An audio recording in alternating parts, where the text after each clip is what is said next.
이달 들어서 증권사들이 고객의 주식을 강제로 처분하는 반대매매 규모가 늘어나고 있습니다. 최근 주가 하락으로 담보 가치가 떨어지고 있기 때문인데요. 연말 시장의 불안감이 높아지고 있는 가운데 이런 현상이 더 심화될 수 있다는 우려가 나오고 있습니다. 보도에 김혜수 기자입니다. 빚을 내 주식 투자에 나서는 이른바 비투. 사상 최대치를 찍었던 지난 9월 중순에 비해선 줄어든 규모지만 여전히 17조 원대에 육박하고 있습니다. 증권사마다 신용융자를 줄이곤 있지만 빚을 내 주식 투자에 올인하는 투자자들이 아직도 많다고 할 수 있습니다. 그런데 눈에 띄는 건 최근 들어 증권사의 반대 매매 규모 역시 하루가 다르게 늘어나고 있다는 점입니다. 이달 초중순만 하더라도 100억 원대를 유지하던 증권사의 반대 매매 규모는 하루 200억 원 수준으로 크게 불어나고 있습니다.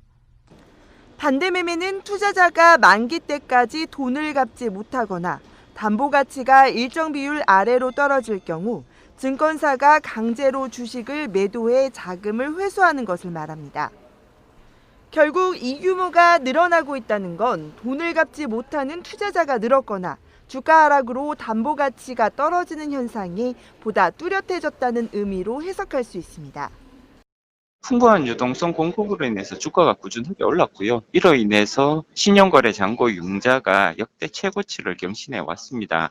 그런데 이런 상황에서 조정 장세가 오게 되면 당연히 반대 매매가 급증할 위험성을 가지게 되는 것이고요. 문제는 앞으로 이런 현상이 더욱 심화될 수 있다는 데 있습니다. 미 대선에 따른 해외 증시의 불확실성이 높아진 데다 내년부터 정부가 대주주 요건을 강화하기로 하면서 시장의 불안감이 커졌기 때문입니다. 실제 이달 들어 어제까지 개인 투자자들은 모두 1조 1천억 원이 넘는 주식을 시장에 내던졌습니다. 주가 하락과 증권사의 반대 매매라는 악순환이 반복되면서 이른바 깡통 계좌가 늘어날 수 있는 만큼 투자자들의 유의가 필요합니다. 머니투데이 방송 김혜수입니다.